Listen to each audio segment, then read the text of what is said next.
A veces he tenido un padre, por ejemplo, alcohólico y busco una pareja que, mira, qué casualidad, en un momento de su vida ha entrado en una gran adicción. Y entonces yo estoy batallando, fíjate qué casualidad, como mi madre batallaba con mi padre, ¿no? Una persona me contaba que había descubierto, esto no lo sabía, que una bisabuela suya se le había caído de los brazos un bebé y en la caída el bebé murió. Y eso fue un impacto tan fuerte en ese momento que quedó como un secreto. La familia fue acumulando una cantidad de tensiones que llegaron hasta esta persona. Y esta persona no sabía por qué. Creo que hay un consejo fundamental que es que sientas antes de cambiar.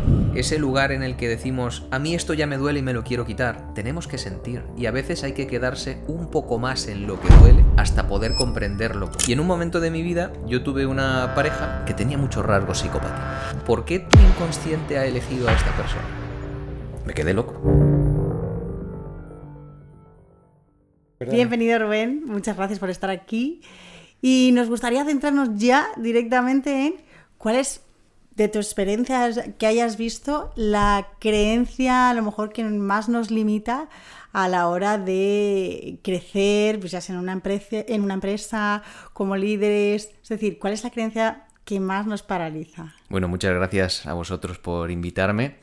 Yo creo que hay varias creencias, entre ellas una fundamental es que valemos lo que hacemos.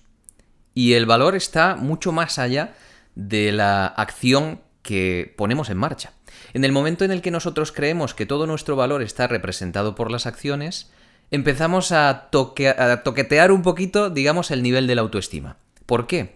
Porque dependemos de la validación externa, porque dependemos de cómo responde el mercado, porque dependemos, por ejemplo, a nivel familiar de qué dice nuestra familia o seres queridos. Es decir, tenemos que entender que nuestras acciones pueden ser una resonancia coherente en muchas ocasiones de lo que hacemos, pero que no necesariamente constituyen todo lo que somos, toda la identidad. Es decir, somos más allá de lo que hacemos. Y ahora yo creo que estamos en una era en la que es hacer, ¿no? Y el que ya no títulos, que a lo mejor eso lo hemos dejado o se va difuminando un poco, pero cuantas más cosas y sobre todo hay una cosa que no sé si tiene relación, es también se oye el vales lo que te pagan, ¿no? Es decir, bueno, imagínate que estás empezando, ¿no? Que estés en una startup, ¿no? Claro. Y tienes esa creencia que dices, es que todavía pues, hago muchas cosas gratis, ¿no? Que nos ha pasado. Sin duda. Y fíjate que además estamos entrando en una ilusión que hemos visto ya en el mercado, en que poner, por ejemplo, un precio alto da una ilusión de valor. Y que esa ilusión de valor es sinónimo de calidad. Y no lo es. Es decir, imagínate que una persona que ahora sale con unas sesiones, no sé, de mentoría, de psicología, lo que tú quieras, aparece con un precio de 200 euros la sesión. Bueno, esto parece que en el mercado lo hemos lanzado como una especie de ilusión de valor y que ese valor es sinónimo de calidad, pero no es cierto, porque además en el momento en el que nosotros empezamos a hacer cosas extrañas para mandar ilusiones al mercado, al inconsciente de la otra persona, para intentar generar esa forma de seducción, ¿qué hacemos? Nos distanciamos de ese yo en el que nosotros lo que queremos es ayudar, o vender un producto, o dar un servicio, dar un valor en cualquier caso. Fíjate que el concepto que subyace ahí es el concepto de coherencia.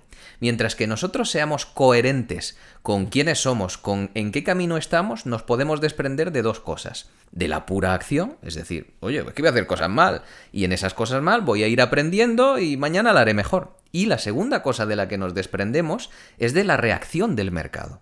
Porque aunque tenemos que estar pendientes porque queremos meter en el mercado nuestro servicio, queremos comer de algo concreto nuestro producto, también tenemos que entender que el mercado es contextual, que va cambiando.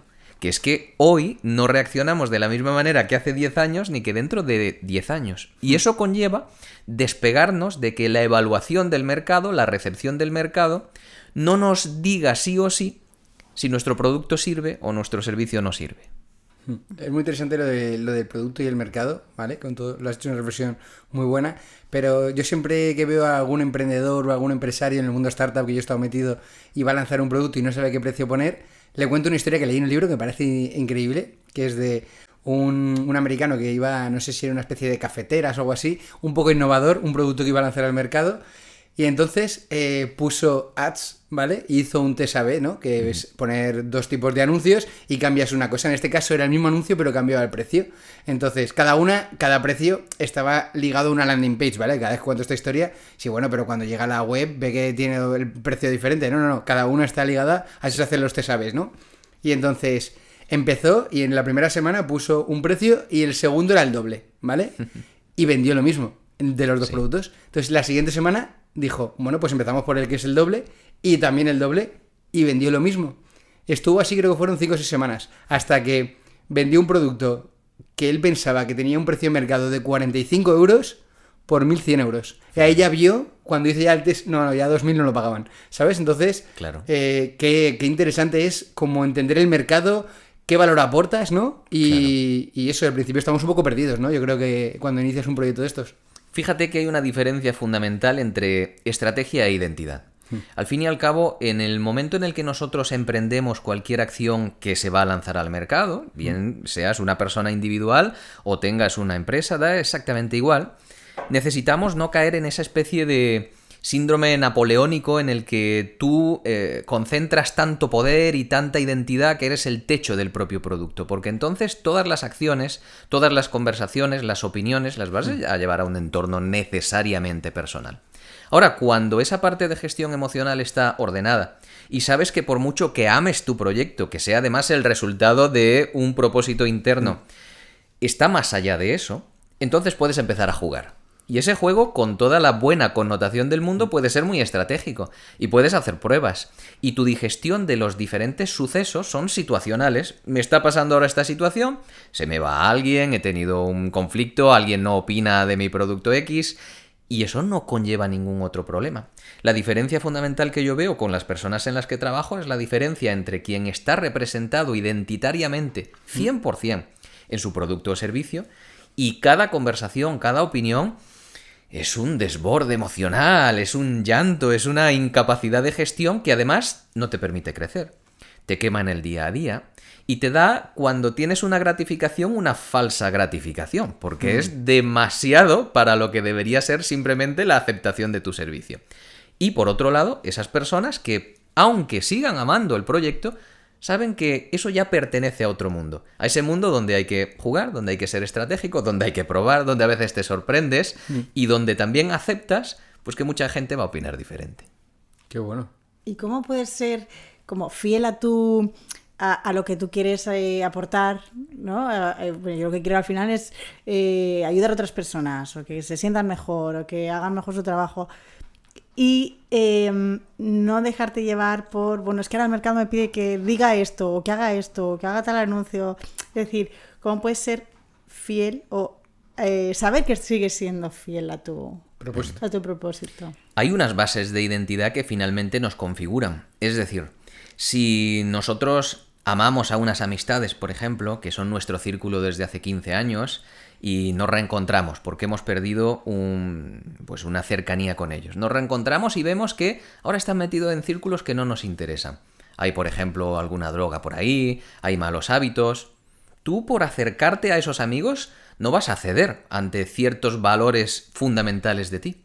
Y entonces vas a entender perfectamente el límite. En lo personal lo tenemos clarísimo, pero es que en lo profesional es un paralelismo. Es decir, hay elementos que si yo no puedo llevar a cabo, pues seguramente decidiré a veces cambiar mi rumbo. Si, por ejemplo, en mi caso, en el ámbito de la música, yo decidí en un momento dado que determinados niveles, formas de representación artística no las podía hacer donde ya estaba. Estaba en Alemania, después me vine a España y entonces cambié el rumbo. Hay unos propósitos, unas bases de identidad que cuando no me encajan en el contexto digo, bueno, voy a ver qué es lo mejor que puedo seguir aplicando en otro elemento. Al fin y al cabo, la fidelidad a quienes nosotros somos y a nuestras ideas conlleva tener un respeto y una lealtad hacia nosotros, pero no ser cabezotas. Porque si somos cabezotas y intentamos meter algo sí o sí en un contexto inadecuado, viene una crisis importante a nivel personal o profesional. Y yo te iba a preguntar, hay mucha gente que veo como que tiene como un plan de autosabotaje, ¿vale? Propio. Parece que no quiere progresar o cuando va a progresar siempre hay un freno.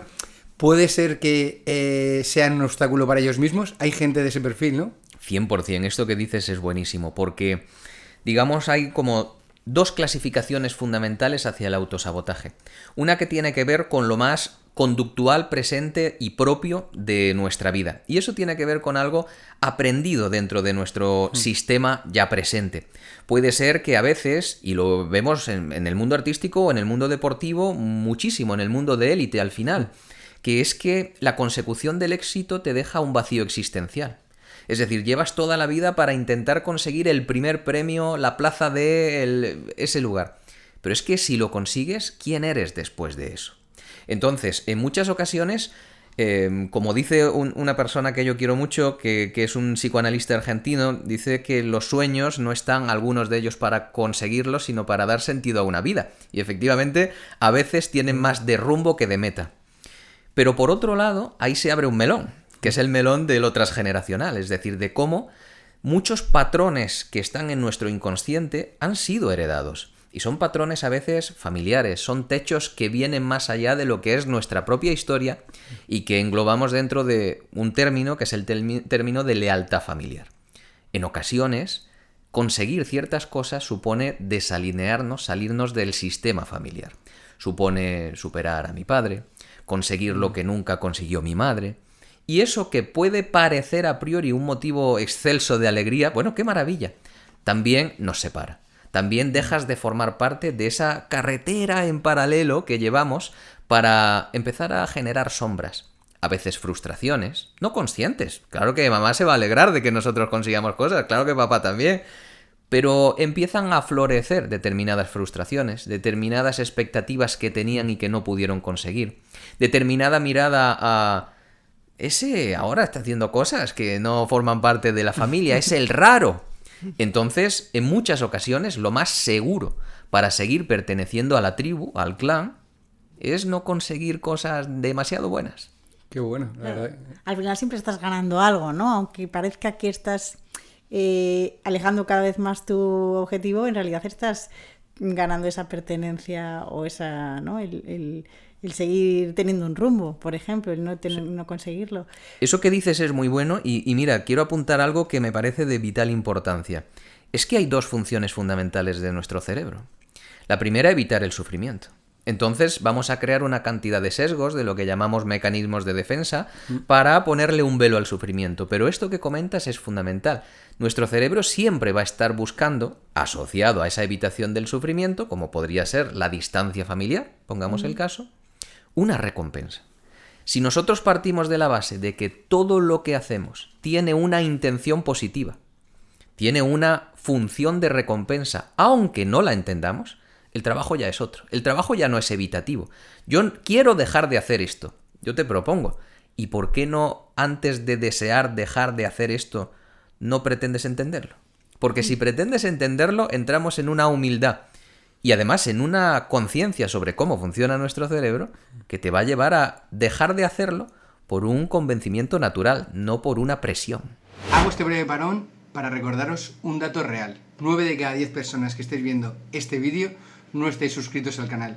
Y realmente suscribiros al canal no cuesta nada, es gratis, solo tienes que clicar un botón y nos ayudáis un montón. ¿Por qué? Porque así podemos hacer mejores episodios, traer a mejores invitados y crecer mucho más. Así que, si te gusta nuestro canal, si te gusta Todo se entrena, suscríbete, nos ayudas un montón y ponnos en comentarios qué es lo que más está gustando de este episodio. Continuamos con el episodio.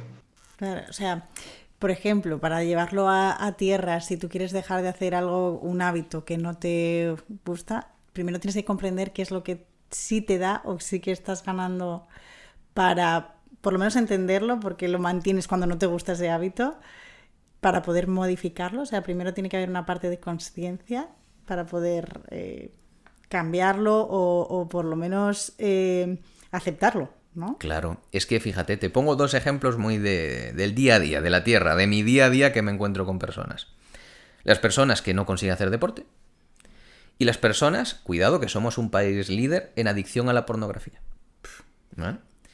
Pero es que no vemos con claridad los beneficios que persigue nuestro cerebro cuando uno de los dos se pone en marcha. Es decir, a fin de cuentas, ¿qué dice mi cerebro y mi sistema cuando yo no emprendo el camino de hacer deporte. Ahorro de energía, yo sigo cuidando, digamos, esa propia energía que tengo, no hago un gasto, mi sistema no entra en alerta, es decir, esa comodidad en realidad es muy inteligente desde un lugar sistémico heredado de todos estos miles de años. Y qué duda cabe de la persona que está, por ejemplo, en esa adicción, en la adicción a la pornografía o a cualquier otra, está buscando y está activando de un modo tremendo su sistema de recompensa.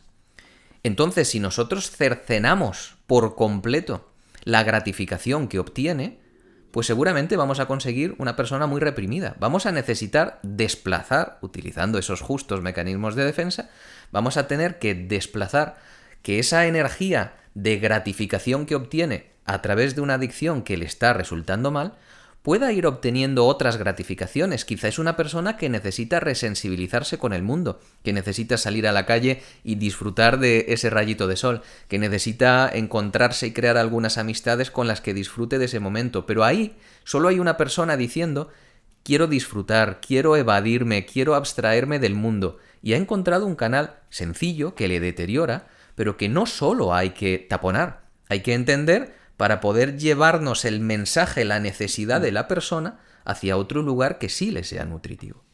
Y Rubén, y ahora que saca el tema de las adicciones, tú como psicólogo, ¿cómo ves que está la sociedad? ¿Crees que la sociedad ahora, por el estrés que hoy llevamos, el ruido exterior que hay, el ruido interior también que tiene cada uno dentro, hace que tendamos más a que haya más tipo de adicciones, que la gente se enganche más a las adicciones, que sea más propenso a eso? No sé si más. La realidad es que tenemos una gran adicción, que es lo que a mí más me preocupa y me ocupa, que tiene que ver especialmente con los teléfonos móviles. Y que ya no es el teléfono móvil, es el vehículo para erosionar todo lo que orbita alrededor en nuestra vida. ¿Qué erosiona? Erosiona nuestra capacidad de estar conectados al presente, de disfrutar de una tostada con un café ahí, en el momento, con tu pareja, con tu hijo, lo que sea. Nos erosiona las amistades, ese momento de poder compartir directamente, nos erosiona el sueño. ¿Cuántas personas conocemos? La gran mayoría de personas que se van a la cama con el teléfono y que lo primero que hacen por la mañana es mirar el teléfono. Es decir, nos estamos abstrayendo de nuestra propia realidad y con eso estamos cercenando las capacidades que necesitamos desarrollar, que podemos tener una base natural en la que nuestro sistema quiere conectarse con la naturaleza, quiere conectarse con el silencio, quiere conectarse con los demás. Es decir, todo eso forma parte de una naturaleza.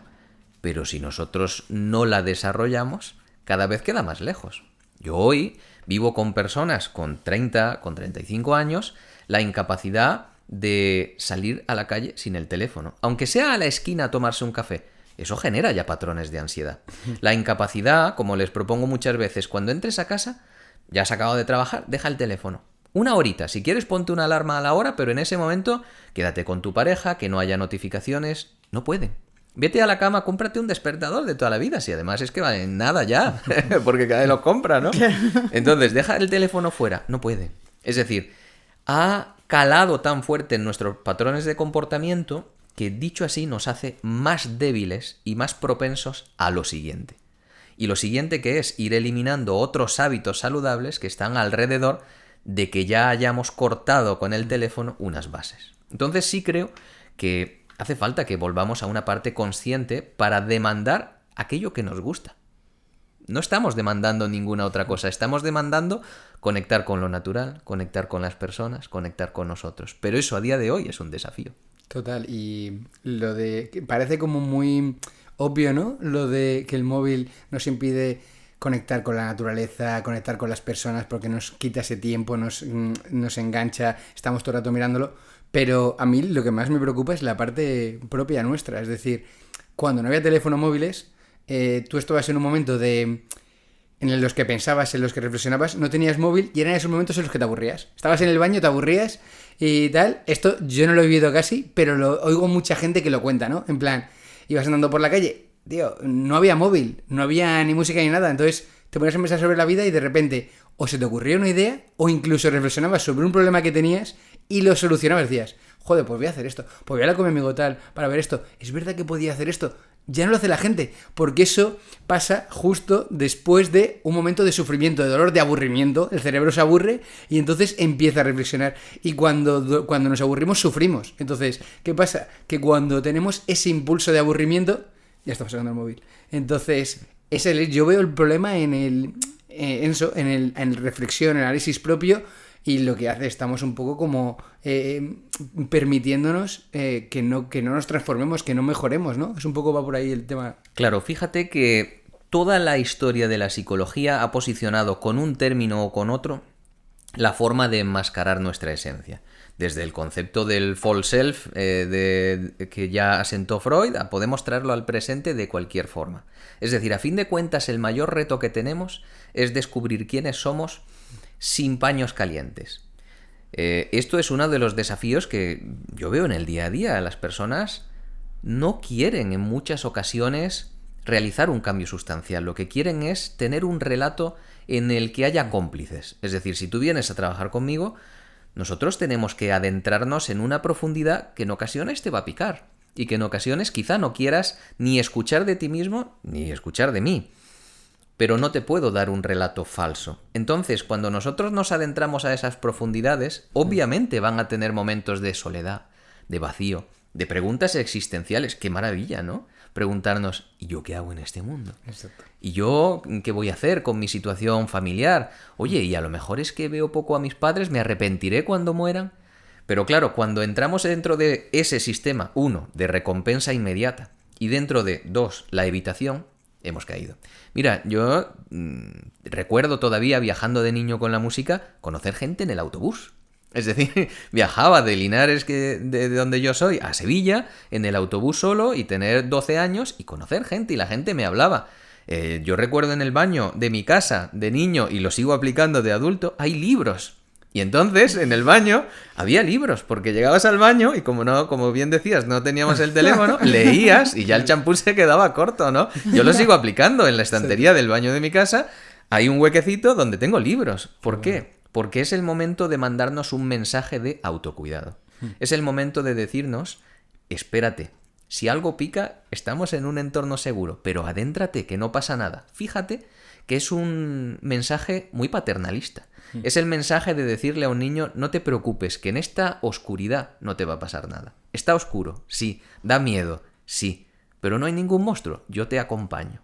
Y eso es lo que necesitamos decirnos a nosotros mismos para poder adentrarnos sin evitación, sin miedo y sin adicción a ese sistema de recompensa automático, el adentrarnos a ese lugar, que está oscuro, pero que no hay monstruo. Qué bueno. Pero además, ¿crees que nos hacen más vulnerables el no tener ese diálogo interno, ese parar y además estar expuestos a un montón de mensajes implícitos en todo lo que vemos en el móvil? Nos hace más vulnerables mentalmente y a lo mejor nos dificulta el tomar decisiones, el día a día. Sin ninguna duda, lo que quiero hacer una pequeña reflexión es acerca de que si nosotros vemos, por ejemplo, la estructura de cómo lo estamos formulando a nivel comunicativo, me empiezo a dar cuenta de que, y yo hago parte, lo abordamos como si fuéramos sujetos pasivos. Eso nos hace vulnerables, el estar expuestos a... Y yo, la verdad, creo que podemos tomar la decisión de no estar expuestos a tanto. Y no creo que nos haga, creo que nos hacemos. Es decir, creo que fácilmente podemos entrar en entendernos como víctimas del sistema, y no lo somos alimentadores de ese mismo sistema. Es decir, en nuestra posibilidad está reducir el tiempo de exposición a eso, en tener ciertos elementos de autoridad. Porque creo que de esas adicciones o pseudoadicciones se sale con autoridad, se sale con disciplina, se sale poniendo límites y alarmas. Yo me pongo alarmas cíclicamente en los procesos de limpieza que me quiero hacer mensualmente sobre no ir aumentando la exposición al teléfono, todo esto. Porque qué duda cabe que todo aquello de lo que somos presa nos hace vulnerables. Pero, por ejemplo, también de las ideas. En el momento en el que yo estoy cerrado a la defensa de mis ideas, también soy vulnerable al mundo. En el momento en el que creo algo sin la capacidad de generar un pensamiento crítico, soy vulnerable, aunque me crea muy fuerte. Porque el perrito que ladra es el que ha vivido y que siente una vulnerabilidad. El perro que pasa por delante, aunque sea muy pequeñito, pasa por delante de otros, los mira, no hay nada. Este perro es muy seguro. Ahora, ese perro pequeñito o grande que está ladrando todo el tiempo, realmente hay una vulnerabilidad de base. Creo que nos pasa algo similar con todo este entorno en el que nosotros participamos activamente.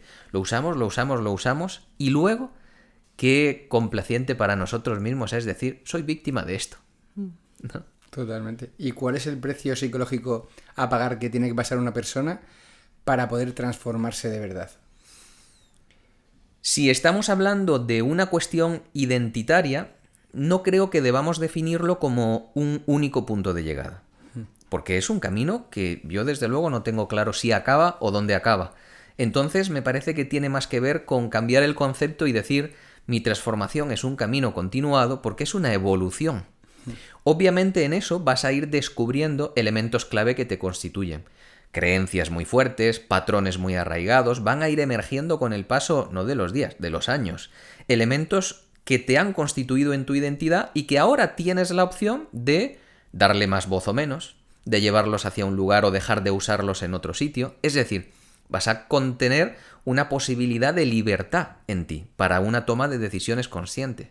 Pero ese precio conlleva en muchas ocasiones saber que te vas a adentrar a lugares donde vas a conectar con la culpa, con el arrepentimiento, donde tu reflexión te va a llevar a hacer críticas hacia versiones anteriores de ti, y que todo eso forma parte del trabajo de orden.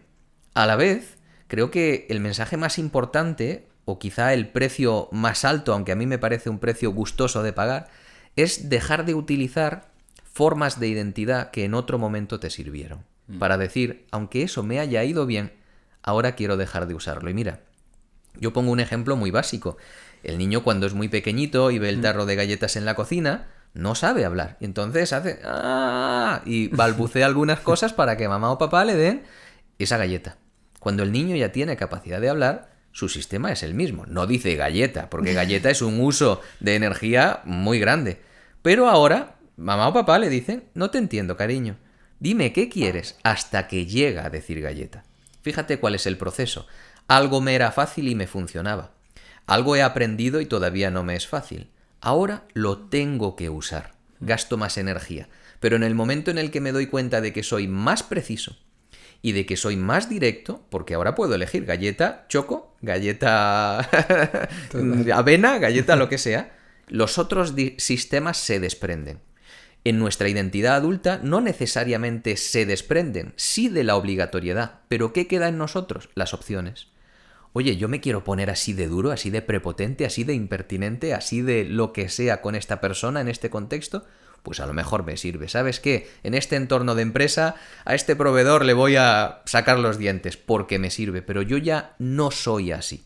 Estoy utilizando los diferentes ángulos de mi personalidad y de mis recursos interiores pues para hacer una vida a veces más funcional y a veces más divertida. ¿Y en qué punto está ahí la identidad? Porque si tú te vas transformando, ¿no? Ya sea o transformando tu empresa o transformando tu equipo, la identidad también entiendo que va transformándose y vas... Pero, ¿sigues siendo tú? ¿Sí? No sé si me explico. Es decir, ¿cómo puedes ser consciente de que sigues siendo... Sara, Rubén, ¿no? Durante toda esa transformación. Creo que esa identidad que mencionas está muy ligada a los valores nucleares, es decir, a qué sigues haciendo que no sientes que te está traicionando. Entonces hay una parte muy resonante, que es saber que sigues siendo congruente. La incongruencia o la incoherencia es lo que mata a los sistemas, incluso los sistemas empresariales. Ahora, creo que el gran trabajo ahí, que es la clave de lo que estás comentando, es dividir lo que es accesorio de lo que es nuclear. Y en esas ocasiones, pues también uno desbarra a veces se equivoca y decía, oye, yo creía que esto era algo que no me constituía y me constituye porque me doy cuenta de que me hace sentir mal, por ejemplo.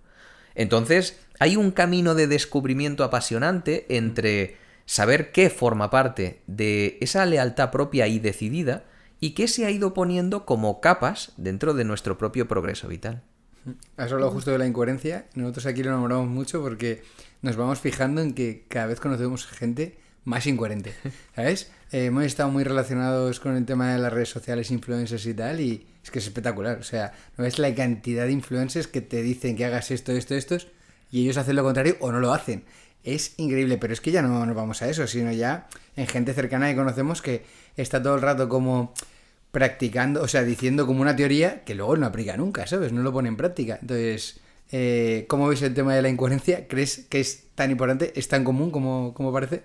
Yo creo que es muy común y que nos está definiendo, sinceramente, a todos en alguna u otra medida. Yo a veces me descubro incoherente cuando me doy cuenta de que estoy haciendo una apuesta o incluso una divulgación por un sentido de autocuidado y durante un tiempo estoy extenuado, por ejemplo, ¿no?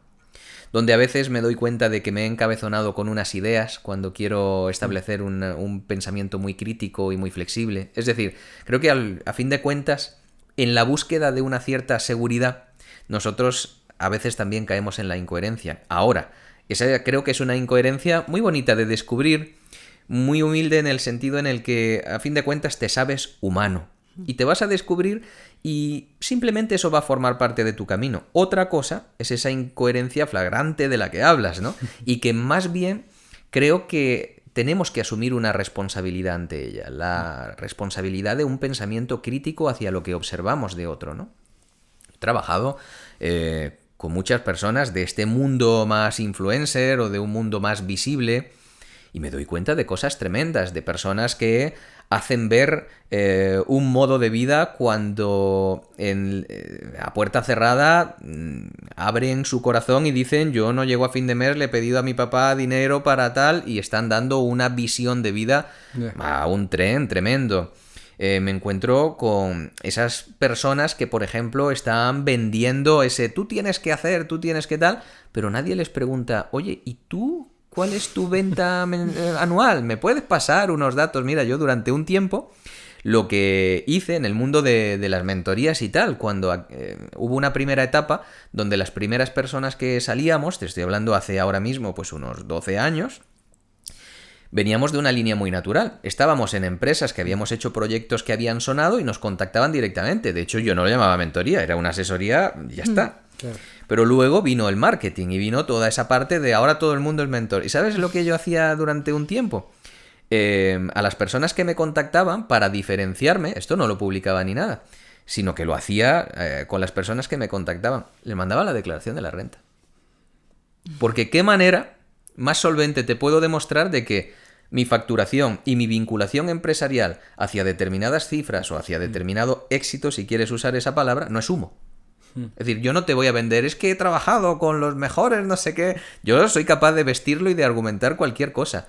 Pero un dato que he presentado y que además me penaliza, ese no te lo puedo ocultar de ninguna manera. ¿Por qué te digo esto? Porque creo que a fin de cuentas tenemos la responsabilidad del pensamiento crítico y de salir de esa primera seducción para cuestionar libremente, oye, ¿eso que me dices es cierto? Y sobre todo a una persona a la que le estás pidiendo consejo. A un psicólogo, a una persona profesional de la ayuda de cualquier ámbito, a un mentor empresarial. ¿Cuántas personas vemos diciendo tú vas a conseguir no sé cuánto dinero? Y no te hablo de los grandes vendehumos. Me parece más peligroso la franja media. Porque esa franja media va a personas que hacen un esfuerzo económico muy realista por ahorrar un poquito, destinarlo ahí. Cuidado con esto. Porque ahí es donde nos encontramos un desafío que yo quiero adquirir en primera persona. Yo tengo la responsabilidad de cuestionarlo. Y cuando vas a una empresa y te encuentras que la empresa en sí es incoherente, es decir, que vende, imagínate que todos también tenemos alguna empresa en la cabeza, no, aquí cuidamos mucho a la gente, al equipo, tal, pero luego en realidad están mirando, oye, a qué hora entras, a qué hora sales o tal, o no, intentamos que todo el trabajo sea pensado por todos y luego resulta que alguien de abajo da una idea y ni se le escucha, ¿no? ¿Qué haces para poder transformar eso o por lo menos hacerles conscientes de esa incoherencia? Mira, varias cosas. La primera es que ya por suerte, cuando eso lo detecto o hay un compromiso muy claro de la empresa hacer un cambio, no trabajo con ellos. Hace 10 años me los tenía que comer y tenía que trabajar con ellos, pero bueno, por suerte uno va evolucionando y puede elegir ya, ¿no? Entonces, lo fundamental es que si tú vas a entrar a una empresa desde un lugar externo, no acabes siendo cómplice de lo que está sucediendo. Porque ahí se desarrolla un concepto fundamental que, por ejemplo, el padre del análisis transaccional, Eric Berne, fundamentó muy claramente, que son los juegos psicológicos. Los juegos psicológicos, como si de un tablero se tratara, tienen diferentes posiciones, diferentes piezas, y una persona que fue un discípulo de Eric Berne en el análisis transaccional, que es una teoría fundamentalmente destinada en principio hacia la comprensión del ser humano, pero que empresarialmente tiene una potencia tremenda, desarrolló lo que luego se ha difundido mucho, que es el triángulo dramático de Karman, donde se habló de la víctima, del perseguidor y del salvador.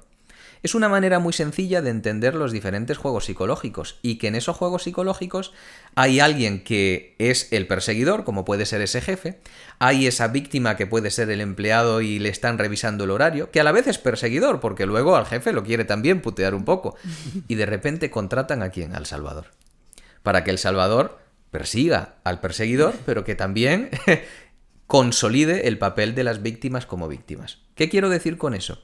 No podemos ser cómplices del sistema. Decía Verne, por ejemplo, en uno de sus juegos psicológicos, que, por ejemplo, en el alcohólico siempre hay cómplices. Y efectivamente, a lo mejor el cómplice es el del bar, que dice, es que yo estoy aquí para vender, pero le está poniendo alcohol. Pero está ahí sabiendo que hay un ser humano que está deteriorándose a pasos agigantados. Es decir, cuando entro a esos sistemas, necesito un pacto muy claro de que en el momento en el que diagnostiquemos juntos cuáles son las disfunciones de la empresa, que van a ser a veces de determinados roles, pueden ser muy personalizadas. Alguien en concreto, a veces hay manzanas podridas. A veces es un hiperliderazgo muy, muy limitante, y hay que coger a la persona, al líder, para decir, es que estás siendo por algo que, aunque no sea intencional, forma parte de tu cultura. Y a veces eso ya está en la cultura de la empresa. A veces ya como si fuera un polvo de hadas, ya está por ahí. Y es lo que necesitamos emerger con un pensamiento colectivo. ¿Qué te estoy diciendo? Primero, hay que poner límites. Segundo, hay que hacer un diagnóstico claro. Y tercero, hay que identificar dónde está situado. Más personalizado, más en el liderazgo o más sistémico. Y en función de eso, hay ocasiones, sí, en las que hay que salir. Y yo tengo que decir, no voy a continuar, porque si continúo, estoy perpetuando el mensaje de que esto es posible. Esto no es posible y hay que cortarlo. Qué bueno, eso me recuerda al caso de Uber. Los fundadores de Uber eran bastante marroneros, vamos a llamarlo. Hacían muchas estafas y cosas bastante fastidiadas, ¿no? O sea, no eran personas limpias, vamos a llamarlo así en el argot empresarial. Y claro, todo lo que es la cultura de la empresa, todo lo que es la organización, se estaba pudriendo poco a poco y claro, pero es verdad que la idea era buena y no paraba de crecer. Y aunque este tipo de startups les cuesta todavía generar lo que se le evita positivo y todo eso, porque tiene que crecer mucho tiempo, generar muchos clientes y tal, veían los socios, o sea, los inversores, que eso se va a ir a la mierda como siguiera así, porque estaban pudriendo todo.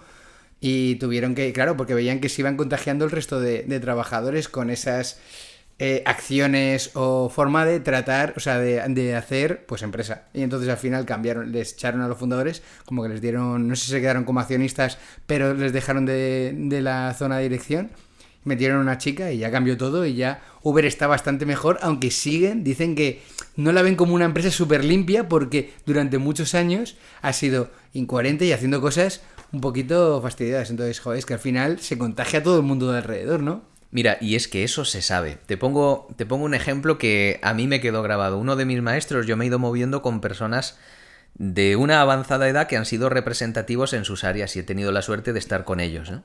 Y recuerdo el caso de uno de mis maestros muy querido que está en Francia, y en un momento de mi vida yo tuve una pareja que tenía muchos rasgos psicopáticos.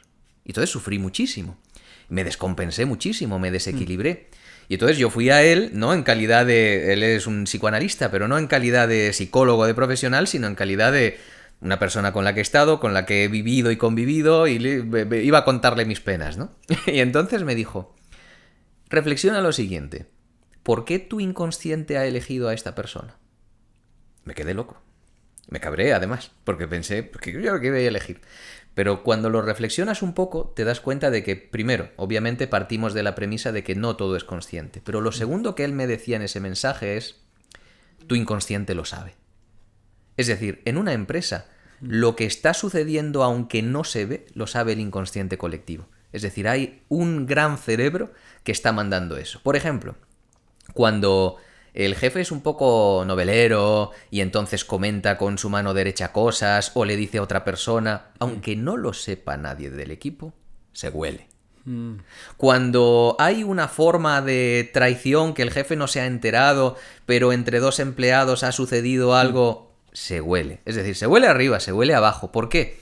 Porque al fin y al cabo estamos dentro de esa forma de inconsciente colectivo donde lo que no entendemos nos llega mucho. Qué duda cabe de que tenemos un nivel de conexión que está más allá de lo consciente y que incluso los mensajes no explicitados son asimilados y son intuidos por una parte de nosotros. Y esto hay que tenerlo en cuenta, porque es ahí donde decimos, ojo, es que la congruencia no vale con que solamente se lo parezcamos, es que tiene que serlo. Es que como no lo sea y lo parezca, no va a funcionar.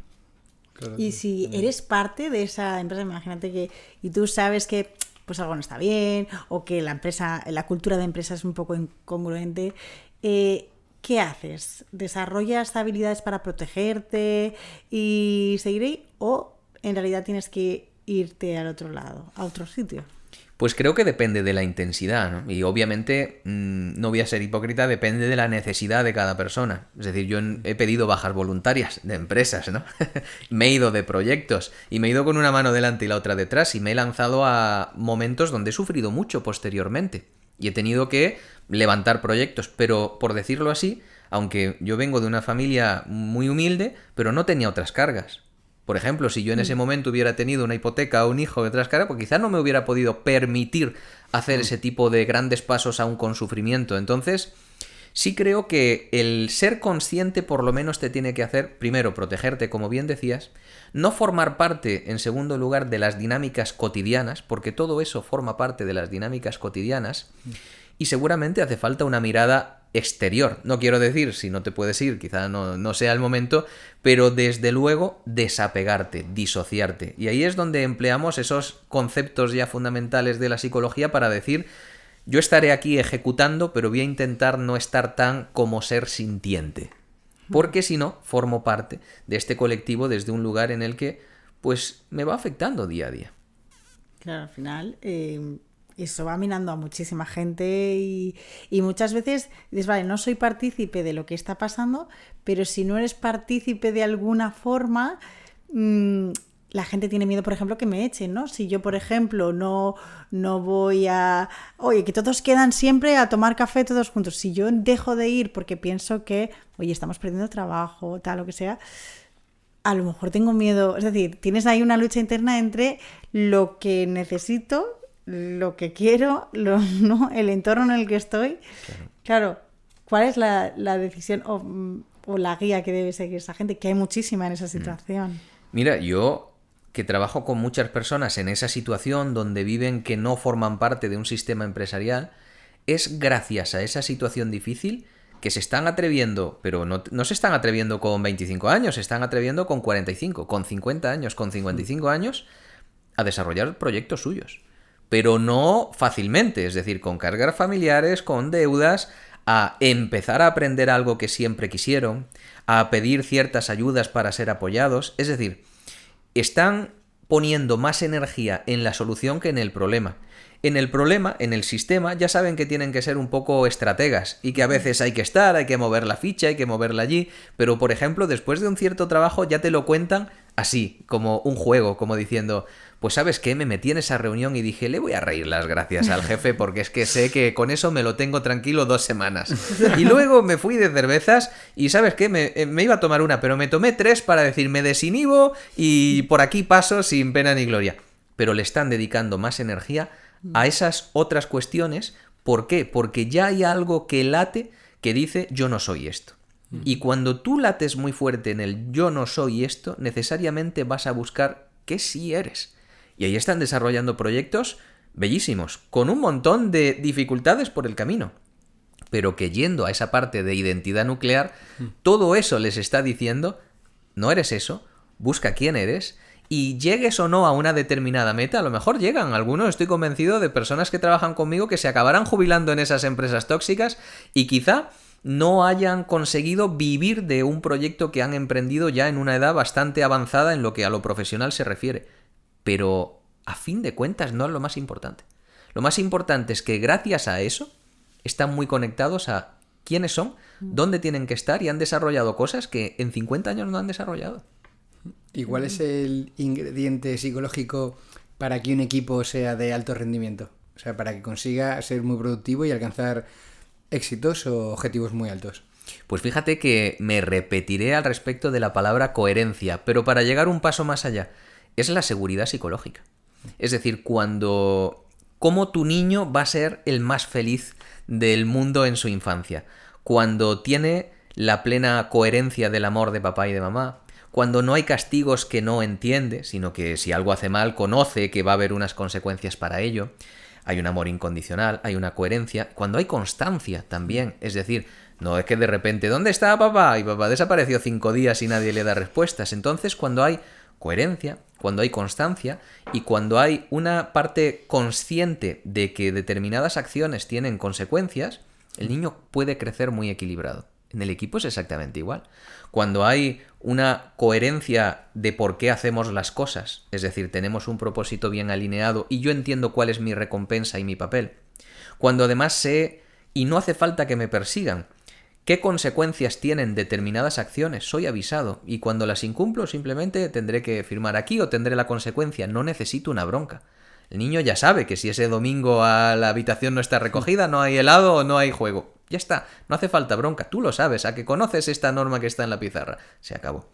Y cuando hay una consistencia en los procesos, en que me vas dando progresivamente las herramientas que necesito para que yo pueda disponer mi talento. A fin de cuentas, nosotros nos podemos desarrollar como seres humanos en cualquier ámbito cuando tenemos la seguridad psicológica suficiente para no tener que reaccionar, que ser reactivos al sistema en el que estamos. Si siento que tengo que tener cuidado porque papá me pega un ostión, o que tengo que tener mucho cuidado porque el jefe me cruza y como me cruce me echa, desde ese lugar yo simplemente soy un ser que me voy a estar defendiendo, porque vuelta a... voy a evitar el sufrimiento, voy a querer seguir siendo parte porque lo necesito de esta tribu, aunque no me guste mucho, y entonces voy a estar en un lugar de mayor protección que de hacer emerger y compartir mi talento. ¿Y qué papel juega ahí la comunicación en el equipo? Es que la comunicación se va a estar dando siempre, aunque no haya comunicación. Es decir, en un equipo que no se habla hay comunicación. Entonces sabemos que la comunicación es esencial al respecto de lo que se dice y lo que no se dice. Por eso entran tantos planos diferentes de la comunicación. Un plano consciente, un plano verbal y no verbal, un plano más inconsciente. Ahora, creo que la clave está en que seamos capaces de traducir de la mejor manera posible la mayor cantidad de información que tenemos dentro de nosotros. Ese es el reto de la comunicación, que seamos los mejores traductores posibles de aquello que no solo pensamos y sentimos, sino también en el equilibrio de nuestro sistema. Es ahí donde la comunicación empieza a ser un arte, a ser ese arte que tiene diferentes elementos para poder equilibrar el tiempo, el contexto, las sensaciones, las emociones y el impacto del otro, sin pecar en ese sincericidio, en esa sinceridad vomitiva que dice, es que yo soy así, lo suelto todo. Oh, cuidadito. Ya. Espera, que formamos parte de un sistema compartido. Y ya metiéndonos en el tema de los directivos y los CEOs, que bueno, sabemos que habrás trabajado con bastantes, ¿cuál es el error así más caro, más que te llamó la atención de algún directivo de un CEO que has visto en tu carrera? Es el hiperliderazgo, sin ninguna duda. El hiperliderazgo es una de las grandes tentaciones de una persona apasionada, que además domina perfectamente el negocio y que durante mucho tiempo, empresas crecientes, lo ha hecho todo o ha hecho una gran parte sabiendo que lo ha hecho con más implicación y con más amor que muchas personas que se va a encontrar por el camino. Y eso lleva a una tentación directa que es la microgestión, que es la incapacidad de delegación y que además contiene un nivel de soberbia. Yo no le discuto, a muchas personas me lo dicen a diario. Esta misma mañana me decía un líder de una empresa donde yo estoy vinculado, pero si es que a mí no me cuesta nada, en 5 minutos lo resuelvo y lo voy a hacer mejor. Digo, llevas razón, si es que llevas razón. Lo que pasa es que eso te impide crecer. ¿Tú qué quieres? Claro. Quieres crecer y además en ese crecimiento vivir los resultados de tantos años de trabajo, de esfuerzo, de sacrificio. entonces no te queda otra. Hay que pagar un precio. Y es el precio de que otra persona lo va a hacer. Y si llega a límites de inconsistencia en la acción, entonces lo que te falta es un seguimiento. Quizá es un protocolo, quizá es la visión de un proceso o a esa persona no le has dado las herramientas. Pero es tan fácil caer en que la pasión te lleve a ese hiperliderazgo. Quizá una segunda cuestión más allá de este hiperliderazgo del que hablamos es la evitación. La evitación de, en muchas ocasiones, personas muy sensibles, por eso lo vemos en el ámbito, por ejemplo, de la autoayuda, o de la ayuda, o de la psicología, o del arte, les cuesta mucho más hacer equipos y más crecer. Y dices, jolín, una persona que tiene productos de otro tipo crece disparatado, pero una persona que está en un ámbito de ayuda, en un ámbito más sensible, no crece. Y en muchas ocasiones lo que encuentro es una evitación a la comunicación, una evitación al decirle a la otra persona dónde está el límite, a lo que interpreta como confrontación. Si yo entiendo decirte que no como una confrontación, y evidentemente la confrontación tiene características emocionales negativas para mí, empiezo a evitarlo. Y entonces nos damos cuenta de que las personas más sensibles son las que más tienden a entender, a traducir el límite del otro como la confrontación, y las que menos crecen en el sistema empresarial. Pueden crecer muchísimo en solitario, porque están en su gestión propia, pero les cuesta mucho más gestionar los equipos. Ahí ya también entra en juego cuál es tu personalidad de base, cómo te diriges a la personalidad que tiene tu país y tu mercado, que tiene una personalidad, y cómo se articula en función de las debilidades. Mira, te pongo un ejemplo. He concluido con una persona un proceso ahora laboral de un puesto básico de secretaría, pero un puesto aparentemente básico en funciones, pero trascendental, porque es la puerta del proyecto. Es decir, es cuando llegas como cliente quien te recibe, que puede fallar la gestión, puede fallar el pago, es decir, es un puesto trascendental. Y a esta persona, que llevamos muchos años trabajando juntos, le presentaba 3 personalidades totalmente diferentes. Una personalidad social, que era una persona, una de las candidatas a secretaría. Una persona extrovertida que ante un cliente que se le queje le va a pasar la manita y le va a llevar donde quiera fácilmente, con esas dotes de empatía, de estar disociada para saber qué necesita en cada momento. Perfecto. Otra persona que conocía perfectamente el negocio. Y entonces, bueno, no tenía rasgos de personalidad especialmente llamativos, pero sí tenía una expertise que era fantástico. Y otra persona que no tiene tantas dotes sociales, pero que es una personalidad metódica. Es decir, sé que no se va a equivocar, cada mensaje va a estar mandado en su sitio, cada norma va a estar perfecta. Pero ¿sabes qué? Todas esas personalidades también tienen debilidades. La persona más social tiene la debilidad de que es mucho menos metódica. Seguro que me va a dejar algunos mensajitos sin responder antes o después y dirá, bueno, ya mañana, si no pasa nada. Esa misma capacidad se la va a llevar a no ser tan estructurada en su trabajo. La persona que viene con un expertise tan fuerte tiene un desafío, que es estar abierta a nuestra nueva propuesta de hacer las cosas, porque a ella le lleva funcionando 15 años otra. Pero la persona metódica tiene una dificultad evidente, que es que no va a conectar tan fácilmente, y cuando le digan que no y cuando le confronten un poquito, lo va a sentir con una emocionalidad muy alta, porque el pensamiento de la personalidad metódica es lineal. Acción, reacción, un suceso, una solución. Y en ocasiones hace falta no ser tan lineal para decir, espera, vamos a solucionarlo de otra manera. Dicho eso, la identificación de cada personalidad hace emerger su talento, pero también hace emerger dónde está el riesgo disfuncional. Y esto es fundamental saberlo, especialmente en los líderes. Qué bueno, qué interesante, y que me imagino el jefe que quiere la mezcla de los 3. Pero yo, por ejemplo, en el tema de delegar, que es un melón ahí gigantesco, porque lo tienen todos los directivos y todos los empresarios, incluso todos los emprendedores que empiezan a crecer un poquito y dicen, ahora toca delegar, y ese paso es muy importante. Yo lo he visto de cerca en mucha gente. Y siempre es, no, he intentado esta persona, horrible, he intentado tal, y digo, claro, es horrible porque creo que estás intentando comparar el trabajo que te hace esa persona que entra nueva y quieres que lo haga exactamente igual que como lo hacías tú. Entonces, eso es casi imposible, porque ¿quién va a saber más que tú, que cómo te gustan hacer las cosas? ¿Quién tiene más experiencia que tú en tu propio proyecto, negocio, tal? O sea, es imposible. Lo que tienes que intentar es que poco a poco lo vaya a hacer mejor, y también entender que a lo mejor al principio con quien lo haga un 70% bien de lo que tú lo harías, yo estaría contento, ¿sabes? O sea, más o menos nos vale. Es verdad que somos muy exigentes y yo también me meto ahí en ese saco, pero nos pasa con el tema de delegar. Entonces, ¿cómo se puede hacer eso, tío? ¿Cómo se puede delegar bien y cómo se puede hacer ese tránsito a nivel psicológico y estar un poco en calma? Porque creo que le genera mucho estrés y mucha frustración a mucha gente. Claro, yo creo que hay dos niveles fundamentales de la delegación y de la constitución de equipos.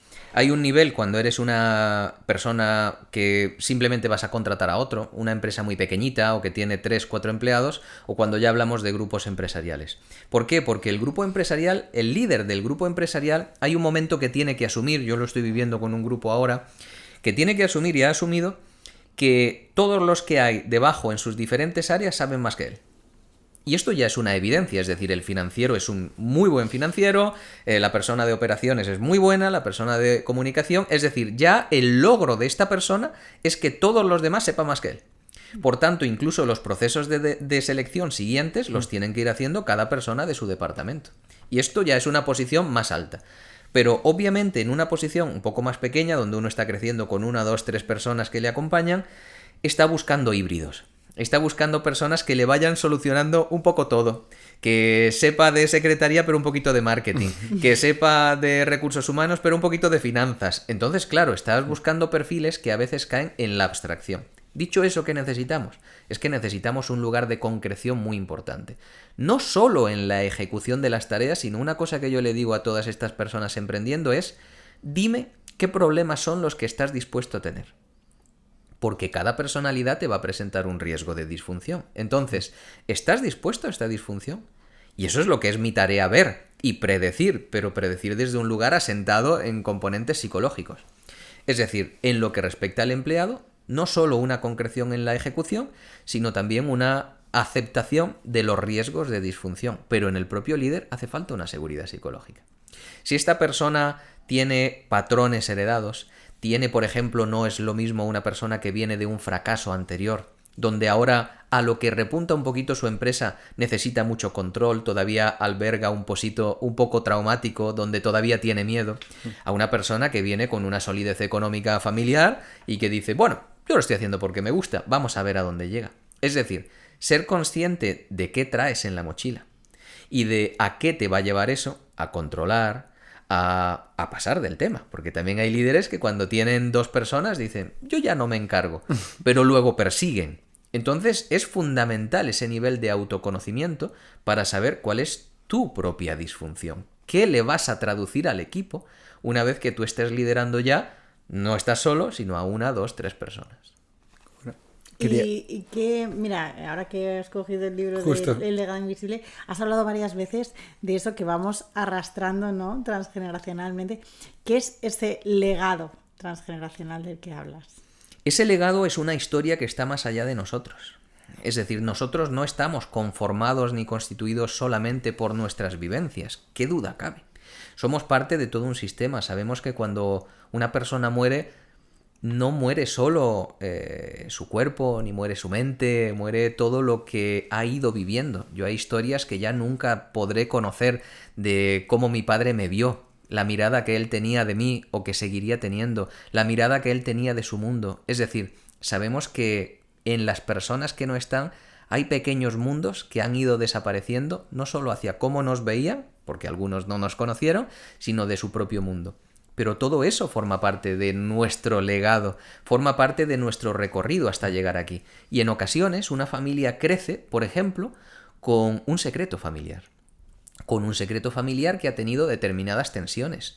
Quizá hace 3 generaciones o 4 generaciones, un caso muy concreto, una persona me contaba que había descubierto, esto no lo sabía, que una bisabuela suya había tenido un accidente, había caído un bebé y había muerto. Y esto fue un... ¿Había caído un bebé? Le había caído de los brazos un bebé vale. a la bisabuela y en la caída el bebé murió. Y eso fue un impacto tan fuerte en ese momento que quedó como un secreto. Y la familia fue teniendo conductas que esta persona que ya había somatizado que lo que le estaba pasando es que tenía muchos herpes, tenía también muchos brotes en la piel, no sabía y empezamos a indagar por aquí. Bueno, pues eso había creado en la familia una tensión estructural que además había contenido siempre reproches. había contenido reproches a la bisabuela, pero había contenido también una mirada que no era limpia hacia la abuela, porque era la que vivió y no se sabía por qué tenía que haber vivido y no vivió la otra que hubiera sido su hermana. La familia fue acumulando una cantidad de tensiones que llegaron hasta esta persona. Y esta persona no sabía por qué. Somatizaba, no era aceptada. ¿Sabes qué? Eso fue llevándose hacia un rasgo además femenino. Porque ese bebé que murió era una niña. Y era una niña que además era la primera hija. Fue vinculándose hacia las primeras hijas. Siempre había tensiones, había problemas, no sabía por qué, pero estaban sucediendo cosas. Es decir, hay una vivencia a veces de secretos familiares, de lo no dicho. ¿Cuántas veces las guerras han creado un impacto tan grande en nuestra familia que si miramos hacia atrás y pudiéramos escarbar de forma directa nos encontraríamos que la vida fue otra? Emigraron de forma traumática, sufrieron unas pérdidas por las que cambió absolutamente todo, hubo algún tipo de abuso sexual que fue encubierto en la familia por vergüenza en aquel pueblo pequeñito de que no se supiera, es decir, tantas cosas que han ido trasladándose y traspasándose en el cabo de los años en forma de secretos, en forma de tensiones, en forma de miradas, y que cuando llegamos a nosotros en muchas ocasiones es en forma de no sé por qué. Sé que pasa algo, pero no sé qué pasa. Yo sé que mi abuela cuando le he hablado de ese tema pasaba algo. Yo sé que mi madre nunca me habló de... Yo sé que mi abuelo esto siempre lo evitaba. Y a veces ni siquiera eso. A veces el primer lenguaje que obtenemos, la primera señal, es la nuestra. Yo no tengo nada en la vida por lo que estar tan triste. ¿Por qué estoy triste? ¿A mí por qué mi cuerpo me está sacando esto? ¿Por qué me pasa? Es decir, en muchas ocasiones el primer WhatsApp que obtenemos es propio.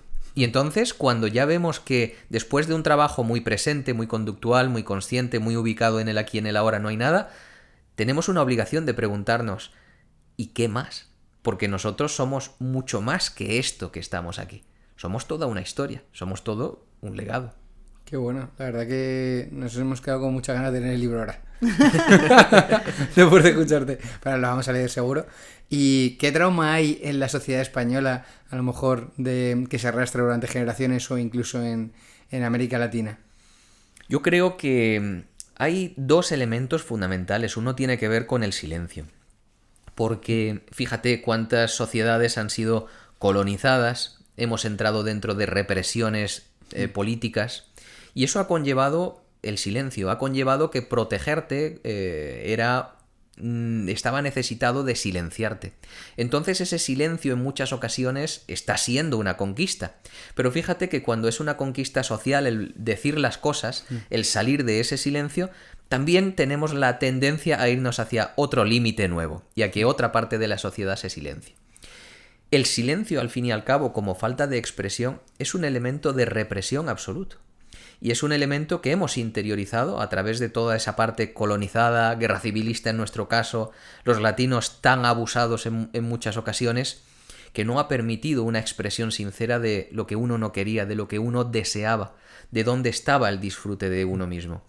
Y eso nos lleva a ese otro punto que es, quizá hay una gran carga todavía a confundir dónde está el disfrute. Cuando más libres estamos siendo por esa capacidad de poder hablar, de poder movernos por el mundo, de poder decir las cosas dentro de todo lo que está pasando, todavía llega el marketing, llega una sociedad capitalista y nos dice, oye, que disfrutar no va de estar en silencio con tu pareja, no va de compartir algo simple, que el disfrute va de que te vayas a un festival a la otra parte del mundo y te gastes 2.000 euros, que el disfrute está en Bali y que ahorres todo el año para ir allí. Es decir, nos empezamos a confundir. El silencio y el disfrute necesitan ser gestionados para poder expresarnos externamente y poder decir lo que realmente sentimos, pero quizá el disfrute, en lugar de estar tan fuera, está más dentro. Y quizá los dos elementos que hay que ahora ordenar tienen que ver con esto, tienen que ver con lo que sale y tiene que ver con lo que entra, tiene que ver con la capacidad de que me comunique sin que tú sientas que te estoy agrediendo, que te comuniques sin la sensación de que estás contra mis ideas y que podamos compartirlas y que por otro lado entendamos que el disfrute no está tan fuera, que el disfrute está en lugares tan simples que no necesitan que yo me sacrifique todo el año para ahorrar para ese momento, porque cuando entramos en esos términos, disfrute, sacrificio, privación, empezamos a pervertir toda esa naturaleza humana que en realidad es esa identidad nuclear de la que estamos hablando, lo que realmente somos, porque necesitamos tan poco que quizá no hace falta tanto de lo que estamos artificiosamente poniendo. Totalmente. Y te iba a decir que justo en Latinoamérica habías hablado de la herencia y bueno, pues al final han sido pueblos que han sido conquistados y tal. A mí me llama mucho la atención cuando he estado en Latinoamérica, lo he visto aquí también en algún sitio que ves a alguien que trabaja aquí de esas regiones, pero cómo hablaban, cómo la gente que estaba en plan trabajando de servicio con palabras como a su servicio, a la orden, Sí. como que decían también, a la orden, a su servicio, sí señor, tal, así, y nosotros, joder, me chocaba, en plan como, wow, qué servicial, ¿no? Pero claro, porque vienen de esa época, y que no se dan cuenta, no sé si, supongo que sé que lo harán de forma automática, pero al final el poder de las palabras, ¿no? Y es como, wow, venimos de aquí y nos choca, porque así no estamos acostumbrados a ese, ¿no? Aun por mucho que alguien te esté ofreciendo un servicio, en este caso, siendo en restauración y tal, joder, te choca esa forma de hablarte, ¿no? Mira, qué importante lo que dices. ¿Es que no vemos así dónde está nuestro legado? ¿Dónde está aquello que hemos traído de otras generaciones? Yo trabajo con muchas personas que han hecho grandes cambios en su vida desde Colombia, desde Ecuador, y que a día de hoy están, por ejemplo, en la restauración, ¿no? En mi vinculación que tengo con uno de los grupos, en el grupo Calabandida. Son personas de una intensidad, de una pasión, de un querer hacer las cosas bien, y una de sus muletillas es sí señor. Sí señor, que es una cuestión militar, ¿no? Sí. Y fíjate que yo que tengo curiosidad siempre por el lenguaje, muchas veces le he preguntado, oye, ¿tú has vivido directamente el tener que responder sí señor? No. Pero mi abuela ya lo vivía de esta manera, mi padre se lo decía a mi abuela y yo lo digo. Fíjate si no hay ahí un guión. Fíjate si ese guión no posiciona directamente. ¿Y sabes qué pasa? Que eso lleva a tendencias.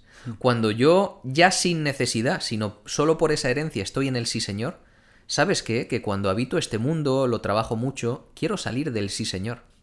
Quiero salir del sí señor que no me doy cuenta. ¿Y sabes cuál es una de las disfunciones más típicas de estas personas? Que no se sienten recompensadas. Que sienten que no están siendo valoradas, y en muchas ocasiones lo es, pero en otras ocasiones no. Pero en otras ocasiones es la incapacidad de darte cuenta de que tu propio lenguaje es un lenguaje de sumisión y de que eres una persona hoy absolutamente libre para hacer las cosas, de que tienes unas oportunidades de progreso, de que no estás sometido a nada y de que lo primero que tiene que cambiar, como decía Freud, decía, nuestro inconsciente emerge a través de lapsus mentales o coletillas, a través de sueños y a través de bromas, decía Freud. Son los 3 elementos fundamentales a través de los cuales emerge algo que no somos conscientes pero que forma parte de nosotros. ¿Qué quiere decir? Traemos mucho. Y efectivamente traemos mucho que nos posiciona y que hace asimétricas las relaciones. ¿Y cómo podemos cambiarlas? Aparte de saber que, oye, tienes ese poder de... Puedes cambiarlo y ser consciente de, oye, pues a lo mejor es un lenguaje de sumisión. ¿Qué puedes hacer para cambiar ese legado? Bueno, es que ese legado tiene que primero poder emerger. Entonces, una vez que emerge, nos damos cuenta de si está ubicado en algo mucho más abstracto o concreto. Como te decía, a veces es un trauma o un secreto familiar. Esto es muy, muy concreto y a veces necesita palabras, a veces necesita un trabajo específico muy simbólico, porque en ocasiones ni lo encontramos de forma clara en el tiempo. Otra cosa son los mensajes que nos han transmitido los países. Nuestro país nos ha transmitido en ocasiones y tenemos mensajes culturales que tienen mucho que ver con el guerracivilismo. Qué duda cabe. Y eso ya no tiene que ver con tu abuelo ni con el mío, tiene que ver con ese aroma, tiene que ver con una cultura que nos tiene que llevar necesariamente a una reflexión sobre cómo somos, sobre cómo reaccionamos. En esta era en la que la psicología es tan cognitivo-conductual, cosa que yo cuestiono, creo que precisamente por eso necesitamos ser mucho más contundentes en nosotros mismos en donde escuchamos al otro. Nuestra tendencia guerra civilista, donde hemos sufrido tanto, donde tantas familias se han visto reprimidas, donde ha habido tanta muerte, ¿qué nos lleva? A sentir el otro fácilmente como un enemigo. A sentir que lo que piensa, lo que quiere, lo que dice, puede ser un conflicto para mí. Es decir, estos son aromas que tienen que ver ya no con mi propia historia necesariamente, sino con la historia de un país. Pasa igual con las empresas. Hay personas que traen su historia de forma tan fuerte que acaban afectando a todo el sistema, a toda la empresa, y hay veces que no, hay veces que es que hay un aroma, una cultura empresarial que está ahí. Entonces necesitamos ubicar entre lo concreto y lo más abstracto, lo perteneciente a uno y lo perteneciente a una cultura en sí misma, porque a través de eso vamos a tomar decisiones que son para nosotros mismos y que son también para nuestro comportamiento y nuestra forma de entender el mundo. Y en tu opinión, ¿qué porcentaje aproximado crees que hay de crisis de pareja, profesionales, personales, que vienen un poco de eso, ¿no? De problemas de los padres, que los has un poco arrastrado, un poco de ese legado? Hay muchísimos, porque fíjate, nosotros tenemos que darnos cuenta de que los grandes valores de la vida es algo sobre lo que no reflexionamos explícitamente. ¿Cuántas veces te sientas con tu pareja a decir, cariño, ¿qué es el amor? Bueno, no lo sabemos. Lo podemos empezar a descifrar, pero no hay una conversación. Tú y yo hemos entendido qué es el amor en base a lo que hemos vivido en la familia. Nosotros éramos unos niños que fuimos interiorizando y de forma no explícita necesariamente, es decir, no se nos hablaba de eso necesariamente con definiciones que hoy podríamos poner, de determinados valores, de lo que era el respeto. Respeta a tu hermano. Bueno, respeta a tu hermano que no le diera 2 hostias. Bueno, pues eso debe ser el respeto, vale. Es que yo a tu madre la quiero mucho. Ya, pero yo ayer vi un follón en la cocina tremendo. Bueno, pues debe ser que querer conlleva que esas discusiones no pasa nada. Es que el amor... es que, vamos, el amor que nos tiene tu abuela a nosotros, pero si a la abuela solo la recogemos los domingos. Bueno, debe ser que el amor conlleva también abandonar a una persona 6 días sola en una casa. Es decir, date cuenta de que, hablando de esa coherencia o incoherencia, hemos ido integrando una cantidad de conceptos fundamentales de nuestra vida que, oye, nosotros maquillamos y ponemos todo maravillosamente, pero sobre los que no hemos reflexionado de forma seria, sobre todo para no encontrar unas contradicciones con culpa. Aquí no hay que acusar a nadie, no ese es el objetivo, pero sí para decir, ojo, que quizá yo estoy constituido por elementos muy dicotómicos, muy contradictorios en algunos casos, y que necesito mirarme y ordenar. Claro, dicho eso, con todo ese concepto, si tú añades esa parte incongruente y de choque de trenes, con una sociedad que te dice, tienes que sentir, disfruta, haz la conexión, si no lo sientes no es para ti. Sí. Claro. Bueno, pues claro, los conflictos de pareja, las crisis y, digamos, nuestro baremo emocional se sitúa en un sitio en el que, si en esta etapa de la vida no siento esa conexión, por ejemplo, tan física, por poner el caso, además yo estoy constituido de unos criterios de valores con esas contradicciones. Y además yo estoy en un momento en el que me planteo qué voy a hacer con mi vida ahora. Si no sé, los próximos 20 años serán como estos e incluso me desconecto de mí. Oye, pues lo más fácil es decir, esta pareja no, esto no me da lo que necesito. Entonces, quiero decir, fíjate que a fin de cuentas somos una amalgama de elementos, pero sí con capacidad de ver las piezas del puzzle, que tenemos además una tendencia fea en ocasiones, que es la de poner en el otro aquello que nosotros no somos capaces de ordenar en nosotros mismos. Y entonces cuando sentimos esa desconexión, esa falta de acuerdo, esa falta de rumbo, yo en muchas ocasiones en el ámbito de la pareja le digo, muy bien, ¿qué vas a hacer con tu vida profesional? ¿Cómo te sientes con tu propio cuerpo, con tu autoestima?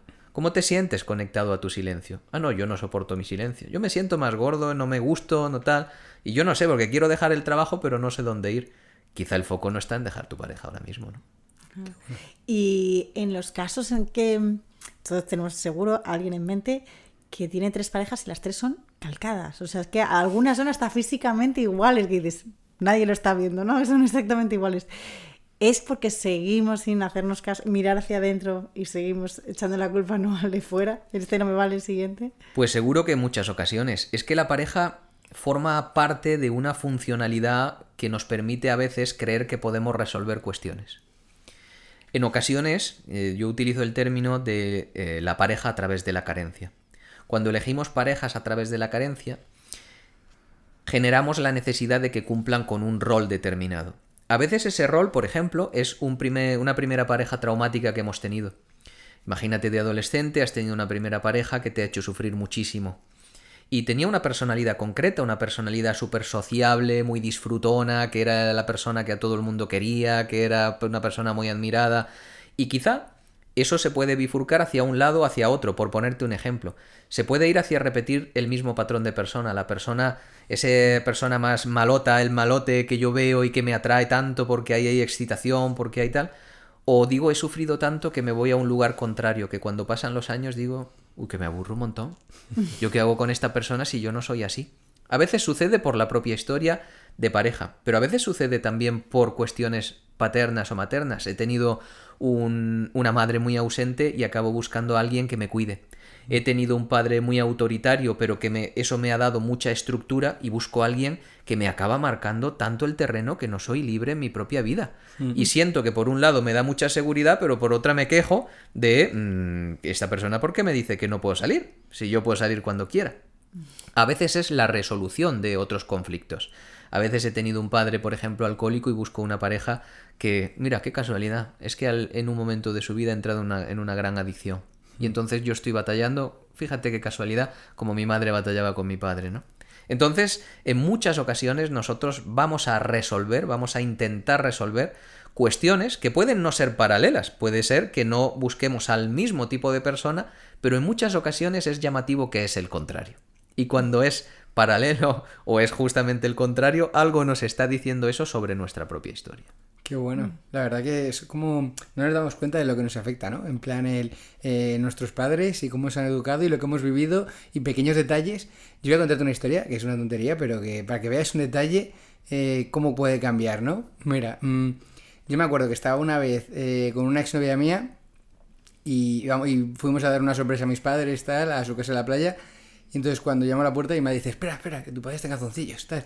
Y entonces se viste y ya entramos, tal, no sé qué. Y claro, mi ex me decía, pero ¿por qué hemos estado esperando? Y digo, porque mi padre está en calzoncillos, tal. Y entonces se asustó y dijo como, pero tu padre está en calzoncillos en el salón. Y digo, claro, de toda la vida. Claro. Dice, pocas veces le veo vestido, ¿sabes? Y entonces ella, yo nunca he visto a mi padre en calzoncillos. Y entonces, claro, dices, joder, ¿sabes? A ti te choca, a ella le choca, pero ves que ese detalle dice mucho porque yo, por ejemplo, hemos sido educados, ella es mi hermana melliza, ¿vale? Entonces hemos sido educados en a lo mejor en una mentalidad más libre o más liberal, solo ese detalle, ir en calzoncillos por la casa. Y sin embargo, mi ex era más todo estricto, más tal, tiene que seguir esto, las normas, tal. Y cómo cambian esas pequeñas cosillas, esos detalles te transforman y te hacen ya tener una vida completamente diferente. Sin ninguna duda, es que la carga cultural que trae la otra persona influye directamente en la creación de nuestro propio sistema. Y eso conlleva entender muy bien qué rol quieres y estás pretendiendo que desempeñe la otra persona. Y cuando digo quieres, no te digo que sea consciente.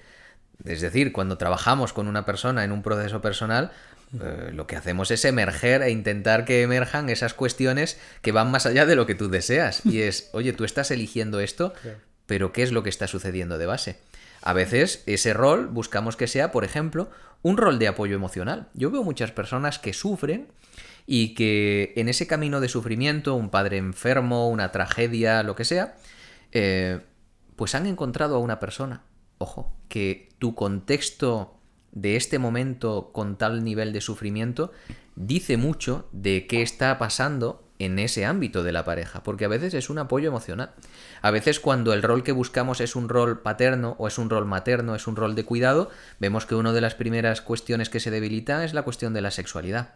¿Por qué? Porque ante ese rol paterno y materno, una vez que se digiere, no tengo una conexión. La otra persona quiere mucho de mantener una sexualidad, una intimidad, pero yo me siento que no estoy conectada o que no estoy conectado. Es decir, vemos continuamente cómo hay dos elementos fundamentales a revisar. ¿Cuál es la personalidad? Y segundo, ¿cuál es la función dentro del sistema? Cuando eres capaz de ponerle luz a esos dos elementos, te das cuenta de que eso que ha sido el flechazo... Un momentito. A lo mejor tiene algo más por debajo, ¿no? Qué bueno, porque además yo siempre comparo, y esto supongo que a ti también, que te gusta poner ejemplos, te parece que tiene sentido las relaciones, tanto personales, o sea, de pareja, como en una empresa o en un grupo de música. Es una relación, vamos, súper íntima además, ¿no? Pasas muchas horas, al final no solo estás o tocando música o en el trabajo en sí, sino que compartes cosas que te han pasado fuera, cosas que te gustan, que no te gustan. Entonces, ¿Es bueno eso a la hora por ejemplo, en una empresa, el tener esa relación o ese paralelismo? Esto es una relación, la tengo que cuidar, la tengo que escuchar, le tengo que contar cosas, ¿no? Sí. Bueno, qué duda cabe que donde estamos trabajando, sobre todo en un trabajo más tradicional, en una empresa a la que vas 8 horas al día, vas a pasar una parte tan grande de tu vida que estar ajeno a la propia vida personal, pues simplemente lo hace más difícil, lo hace más gris, ¿no? Y tener los apoyos necesarios, las personas adecuadas, pues es muy grato, porque también te dan esa conexión a que no es tu vida personal y tu vida profesional, sino que si además de conectar con el proyecto, que te apasiona lo que haces, además hay gente que forma parte de alguna manera de tu vida, pues es maravilloso. Dicho eso, creo que, por ejemplo, tenemos que hablar de qué roles son los que desempeñamos y con los que nos podemos relacionar en la empresa. Yo hablo habitualmente de la soledad del liderazgo. Considero que el líder, por ejemplo, la propiedad o el CEO de un grupo empresarial, pues tiene que tener cuidado con qué dice y cómo lo dice, porque a fin de cuentas está representando algo muy alto dentro de la cultura y eso conlleva en muchas ocasiones la soledad. Conlleva el que hoy no puedas compartir lo que otra persona antes de entrar a una reunión le ha dicho a su compañero: hoy me encuentro muy mal porque he discutido con mi pareja. Y el CEO, pues quizá no. No solo es que no lo puede hacer, no digo eso, sino que no lo debe hacer. Que ahí está propiciando algo del sistema que quizá no compete a ese momento adecuado o a que vaya una persona dentro de su equipo a estar pensando en ese momento que hay una reunión importante. Mira, yo sé que está jodidísimo el pobre, lo que está pasando, quizá hay que permitirle no conectarse a tu situación personal. Y esto no va de no compartir porque eres el jefe, no va de eso, va de que le puedas permitir a las personas adecuadas que se centren en lo suyo. Sobre todo cuando hablamos de un liderazgo muy alto, cuando hablamos de grupos empresariales. Ahora, cuando hablamos de la horizontalidad en la empresa, que es mi compañero, que estamos en el mismo departamento, desde luego formar ese equipo personal, yo creo que es una de las experiencias más bonitas y que en muchas ocasiones, y cuántas personas nos dicen, que es por eso que se quedan en las empresas. Que es porque han creado ahí una familia que ya no se ven creando en otro lugar, ¿no? Y entonces en muchas ocasiones ese clima laboral es el que nos permite decir: mira, voy a compensar todo aquello que no me gusta con esta apertura y con esta nutrición emocional que tengo aquí. Y Rubén, ¿hay algún consejo psicológico que sea universalmente útil, ¿vale? Más o menos para casi todo el mundo, pero que la gente no lo aplique por pereza o por, no sé, resistencia? Creo que hay un consejo fundamental, que es que sientas antes de cambiar y que desde ahí esa pereza, esa evitación, ese lugar en el que decimos: a mí esto ya me duele y me lo quiero quitar, conlleva entrar dentro de todo lo que estamos comentando: hipervelocidad, evitación, conlleva no conectarnos con nosotros mismos. Tenemos que sentir, y a veces hay que quedarse un poco más en lo que duele hasta poder comprenderlo, porque mientras que lo estás sintiendo tienes las puertas abiertas a la comprensión. Una vez que te has desprendido de ello, y aquí es donde, digamos, podemos más cuestionar lo cognitivo-conductual, cuando directamente has cambiado un tipo de pensamiento, cuando has aplicado una conducta radicalmente diferente, quizá has reprimido algo que no se ha eliminado, que simplemente no lo estás sintiendo de la misma manera, pero va a brotar.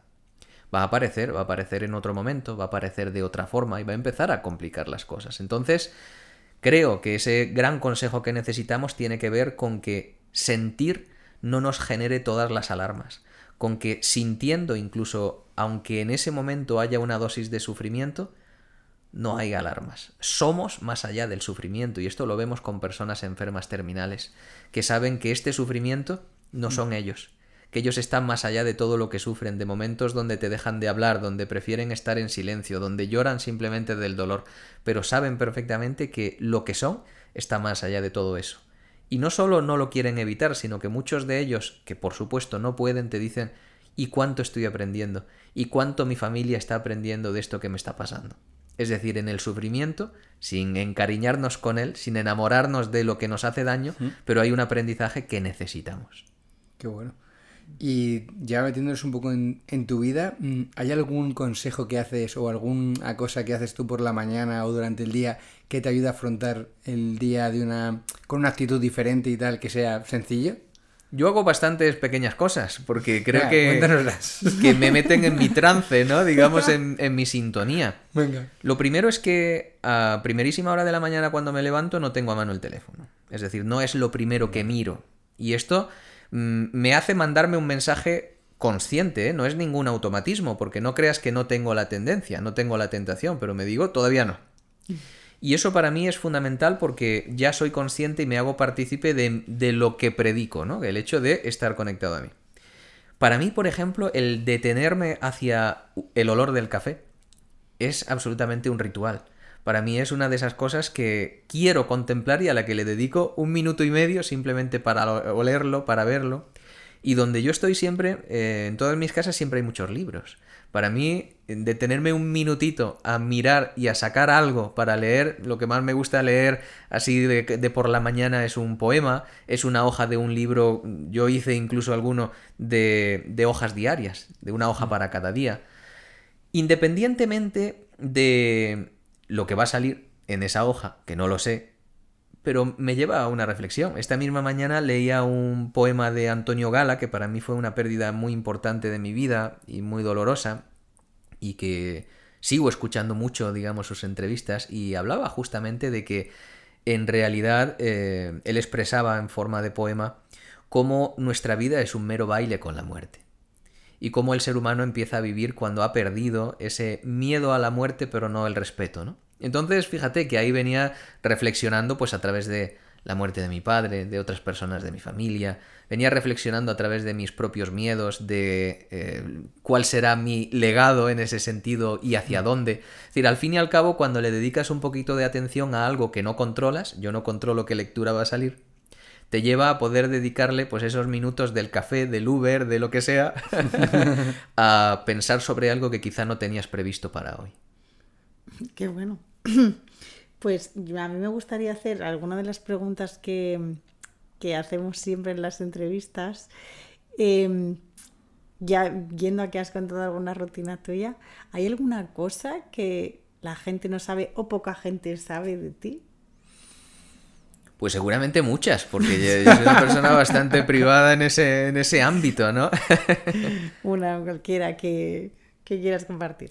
Mira, pues te compartiría que poca gente sabe uno de los momentos donde hice un cambio importante en mi vida. Yo estaba 100% conectado a la música clásica, ese era mi camino desde niño, con muchas dificultades, porque en una familia humilde la música clásica a nivel elitista es muy costosa económicamente, en clases, en viajes, en instrumentos. Yo tuve la suerte de ser becado y ser becado por uno de los mayores músicos del mundo, que es el maestro Daniel Barenboim, y eso me abrió las puertas a recursos que yo nunca hubiera ni imaginado y a ir por el mundo.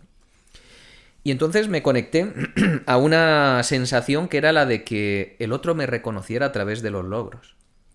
Es decir, de que mi existencia tuviera más validación y más validez a través del aplauso del otro. Qué fácil es eso dentro de los escenarios, ¿no?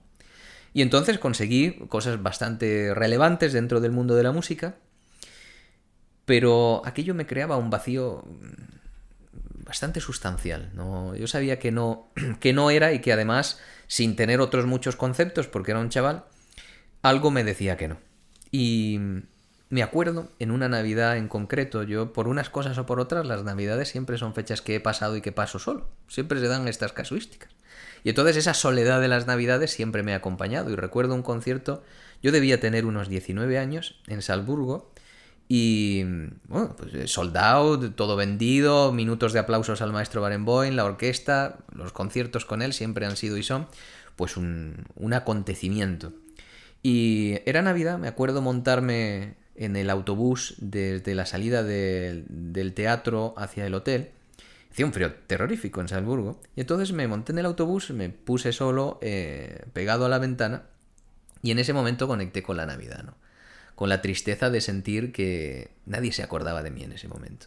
Minutos antes, pues había allí, no sé, 3 o 4 mil personas aplaudiendo, autógrafos, no sé qué, pero 10 minutos después estabas ahí.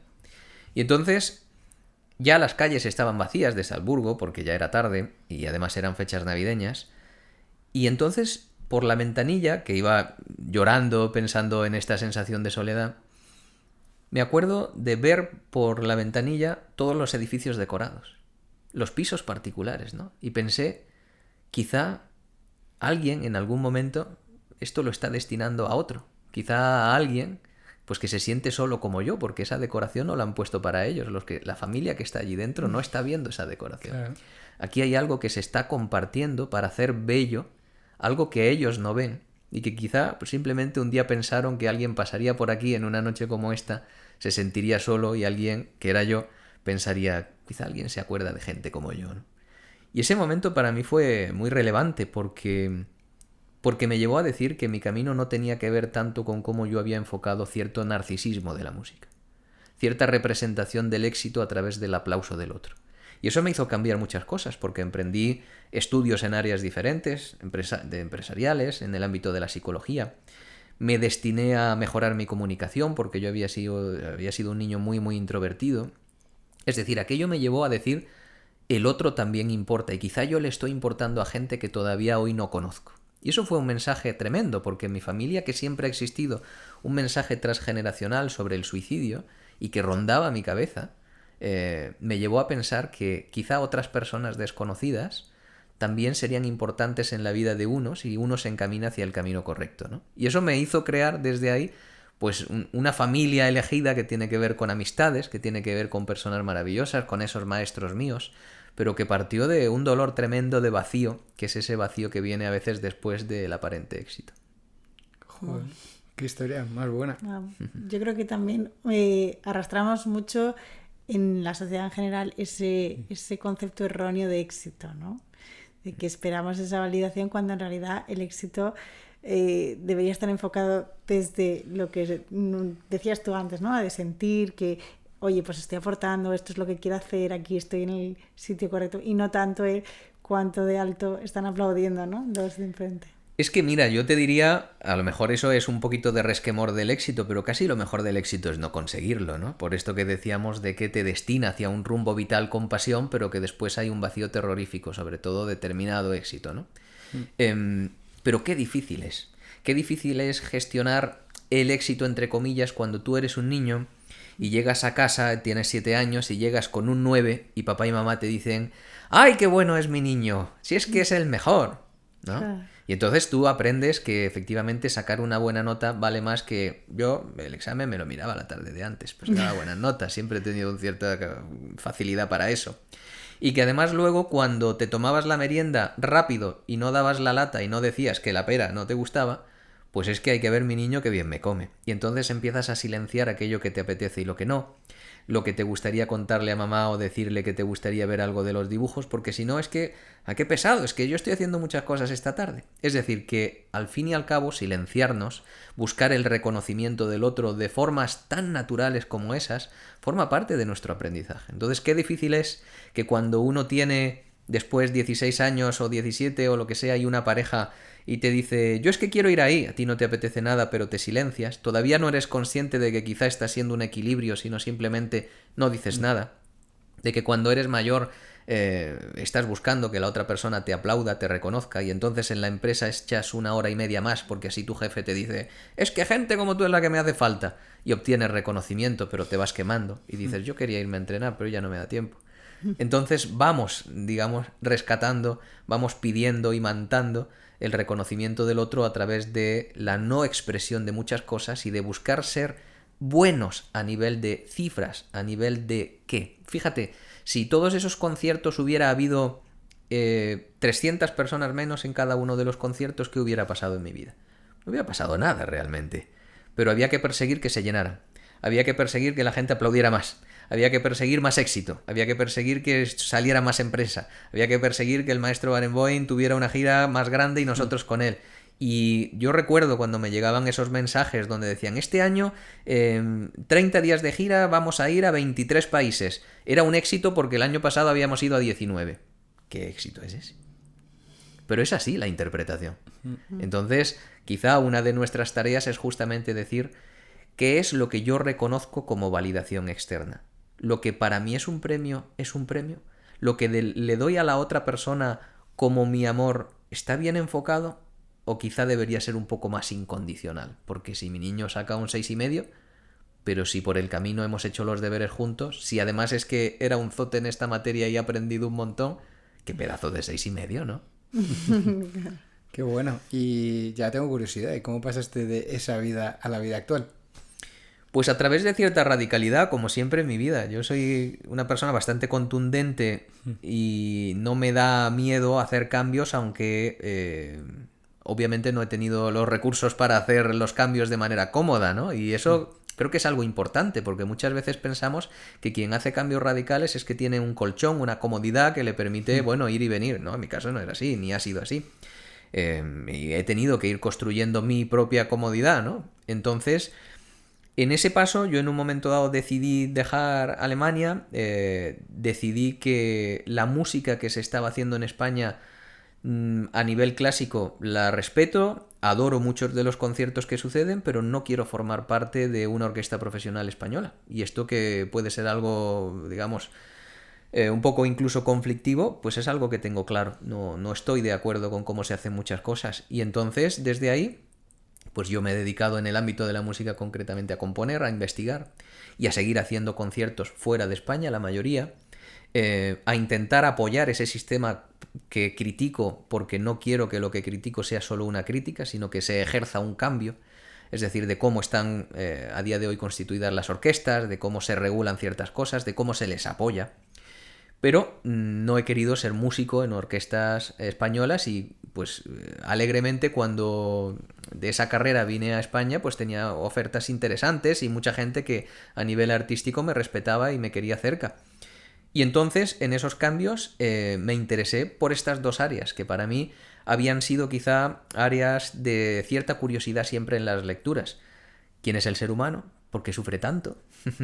¿Por qué no es un poco más feliz con los elementos que tiene? Y por otro lado, cómo ordenar el monopolio de la vida para que no haya que sacrificarse hasta la extenuación, para entender cómo funciona esto. Mi familia era una familia que trabajaba, mi padre siempre en 2 trabajos, que además nunca estábamos desprendidos de posibilidades. Yo no recuerdo unas vacaciones, entonces decía, las piezas del juego no se tienen que estar jugando bien, porque esto no me creo yo que sea tan complicado cuando en mi clase hay niños que se van de vacaciones 2 veces al año, mis compañeros salen, entran, el coche de su papá más bonito, es decir, estas cosas que uno de niño registraba, ¿no? Entonces quise entender estas dos vertientes. Es verdad que la música me había dotado ya en mi carrera de ciertos recursos, es decir, tenía ya a las espaldas mucha gira, muchos conciertos, un cierto nombre internacional, y eso me permitía que cuando me acercaba a otras áreas hubiera un cierto respeto de que dentro de mí podía previsiblemente existir la constancia, la disciplina, ciertos valores que cuando me acerqué al ámbito empresa y al ámbito psicología se daban por hechos por haber llegado a ciertos sitios en el ámbito de la música. Y eso me permitió conocer a mucha gente interesante, ¿no? Mucha gente muy culta, que además estaba conectada de una manera o de otra al mundo de la música o la adoraba, y que sabían perfectamente pues que en esas edades había crisis de búsqueda. Y una persona está buscando qué hacer, quién es, qué le interesa del mundo. Y yo he tenido mucha suerte de encontrarme con personas trascendentales, no solo para mi vida personal, sino en las diferentes áreas, pues que me han abierto las puertas. Y desde ahí fui construyendo, pues ya las pruebas profesionales, como hemos tenido que hacer todos, desde, bueno, creo esto, me falla, lo fracaso, uy, ahora he aprendido qué y tal. Aprendes las reglas del juego y en el ámbito de la psicología, pues de una forma paralela. Empecé a descubrir áreas, corrientes, por qué España criticaba ciertas cosas pero Francia no, por qué Suiza decía unas cosas y Estados Unidos otras. Y claro, como soy una persona que me interesa todo, pues entonces fui, digamos, acumulando un poco el conocimiento y dentro de mi obsesión de lectura y de formación, pues destinándome a esas áreas con esa decisión que familiarmente de base era dura de música en España no voy a hacer, lo cual era un choque absoluto a tanta gente, pero con una convicción muy clara que tenía que ver con tener una vida pues muy coherente con lo que pienso y mucho más equilibrada con lo que soy, con lo que quiero ser. Qué bueno. Pues Rubén, yo creo que nos queda solo una pregunta, ¿no? Sí, porque ha contado ya muchas. Es que hay algunas que te íbamos a hacer, pero ya las has ido contestando. Exacto. O sea Entonces, sí, te queríamos. sí. Esta pregunta, que es mi pregunta favorita. Rubén, dinos una verdad en la que tú creas y que poca gente esté de acuerdo. Esa verdad es que no queremos cambiar. que queremos acomodarnos en nuestro relato para no sufrir, que realmente necesitamos disponernos hacia una trayectoria a veces sombría, a veces tormentosa, pero en la que vamos a encontrar una identidad real de quiénes somos, en la que nos vamos a despojar del personaje, de los artificios, de lo que más criticamos de nuestra era, de lo que contenemos nosotros y no queremos ver, y que eso conlleva tener a los aliados adecuados a nivel de amistades, a nivel de profesionales, a nivel incluso de pareja. Entonces es una decisión, no hay por qué estar dispuesto, pero si uno se embarca en ese camino se va a dar cuenta que se va a tener que ir desprendiendo de mucho de lo conocido. Cuando yo trabajo con muchas personas, sobre todo en sesiones personales, no profesionales, me doy cuenta de que quieren un apoyo, de que quieren que les dé la razón, de que quieren ser las víctimas de su relato, y sé que no lo quieren en el fondo, pero es la presentación. Algunas personas dejan el trabajo cuando decimos vamos a dejar fuera todo aquello que no constituye tu ámbito y vamos a ordenar ese pasado que el pasado siempre te va a constituir. Y fíjate qué polémico esto. Pero el pasado te va a constituir de dos maneras. U ordenado o te va a estar gobernando. Pero eres el fruto de esa historia. Es decir, yo no puedo borrar lo que te sucedió, con lo que sufriste. Podemos generar un relato adecuado. Un relato en el que lo pongamos en la estantería adecuada, de la forma adecuada y en la cajita adecuada. Pero si no lo haces, te va a gobernar. Entonces, ese camino hacia la verdad de uno mismo conlleva enfrentarte, rescatar ciertas historias que necesitan ser ordenadas, que quizá no quieras asumir que te están gobernando y que por supuesto no necesitan ninguna dosis de complacencia. Necesitan respeto, necesitan empatía, necesitan ir en la velocidad que tú necesites, pero no necesitan que yo te dé la razón. Qué buen mensaje para terminar.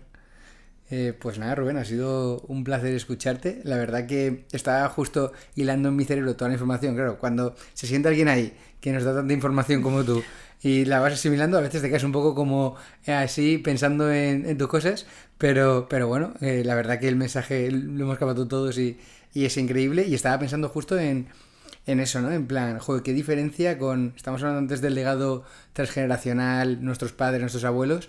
Qué diferencia, ¿no? El poder tener este tipo de charlas y que la podamos compartir y que haya gente en su casa que pueda ser partícipe de esto, que escuche tu mensaje, las cosas que dices, y a lo mejor tu abuelo o tu padre no podían tener eso y no lo tenían, de hecho. Entonces, joder, hay que aprovechar esas cosas, tío. Es que tenemos hablábamos antes de las redes sociales, lo malo que tienen, que yo siempre digo que la gente le genera mucha adicción y tal, pero si las utilizas bien, son un arma potenciador y multiplicador, como yo estoy siempre escuchando podcasts y viendo poquísimas cuentas, pero que me aportan valor. Entonces, es que esto es oro.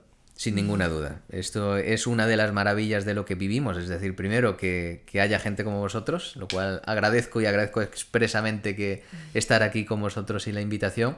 Pero es que esta es una de las maravillas que nos tenemos que nutrir de forma activa. La capacidad de conocernos, de acceder a otro contenido, de acceder a otras formas de ver el mundo y sobre todo para que esto no sirva necesariamente para el reforzamiento de mis ideas, sino para decir por qué una persona piensa diferente. Voy a intentar entenderlo, ¿no? Y desde ahí es de donde se abre lo que realmente nos nutre, que es el cuestionamiento. No me nutre nada una persona que me da la razón.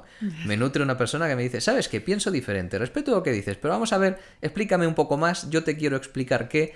Y es ahí donde, en ocasiones, obviamente en las plataformas no podemos ir directamente, pero sí que por lo menos nos hace replantearnos, y a mí me hace replantearme continuamente pues muchos conceptos, muchos rumbos, muchas ideas que tenemos. Así que muchas gracias por la pelea, por la constancia, por el seguir aquí haciendo posible espacios como este. Qué bueno, muchas gracias a ti. Y nada, también decirte que, joder, qué buena energía transmites. Parece, hay gente que siente ahí, que en general, joder, todo el mundo que viene aquí es buena gente y tal, pero se te ve especialmente que brillas, tío, como buena persona y que tienes ese mensaje, además escuchándote se nota, de querer cambiar a ayudar a la gente. O sea que desde aquí, joder, súper agradecidos, seguro que a la audiencia le ha encantado. Muchas gracias a vosotros. Y pues nada, ya sabéis, si habéis llegado hasta aquí, os damos las gracias, como siempre, de todo corazón, nos ayudáis un montón. Ya sabéis que son muy pesados con esto, pero si nos dais like y os suscribís, nos ayudáis muchísimo, podemos traer a más gente como Rubén, y sabéis que ayudamos un montón a un montón de gente así poniendo pues entrevistas como esta, con mensajes como el de Rubén. compartir este mensaje para esas personas que crean que les puede ayudar, que yo creo que este es ese tipo de podcast que le ayudan a muchísima gente. O sea, no es, no, este badminton tal, no, esto solo a mi prima que le gusta el tal. No, yo creo que en este sentido es un mensaje sobre la vida, sobre las relaciones, sobre nuestra familia. O sea, yo creo que ha sido una conversación muy, muy profunda y muy interesante. Y como siempre terminamos, todo, absolutamente todo se entrena, así que nos vemos en el siguiente. Chao. Chao.